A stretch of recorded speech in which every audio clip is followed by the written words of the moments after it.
A for C, all for Christ. విదేశాలలో ఉంటూ కుటుంబం కొరకు కష్టపడుతున్న వారి కొరకు ప్రార్థన.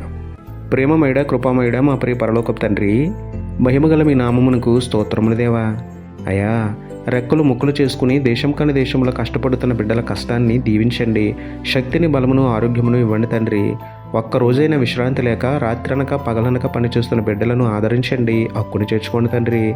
కుటుంబం కోసం, అప్పులు తీర్చడం కోసం సుఖాన్ని వదిలి కష్టాల పాలైన ఆడబిడ్డలను బలపరచండి తండ్రి. వాతావరణం పడక ఆరోగ్యం పాడైపోయిన బిడ్డలను శారీరకంగా స్వస్థపరచండి, ఆత్మీయంగా బలపరచండి తండ్రి. ఇబ్బందుల వలన, అత్యవసరత వలన స్వదేశం రావాలని ప్రయత్నిస్తున్న బిడ్డలకు ఉన్న అడ్డంకులను తొలగించి యజమానుల మనసులను అనుకూలపరిచి సంతోషంగా స్వదేశానికి చేరేలా సహాయం చేయమని వేడుకుంటూ, మా పరలోక యజమానుడైన మీకే స్తుతులు చెల్లించుకుంటూ, నమ్ముట నీ వలనైతే నమ్మువానికి సమస్తమును సాధ్యమే అన్న విశ్వాసంతో యేసయ్య పరిశుద్ధ నామములో ప్రార్థించి పొందుకున్నాము పరమ తండ్రి. ఆమేన్.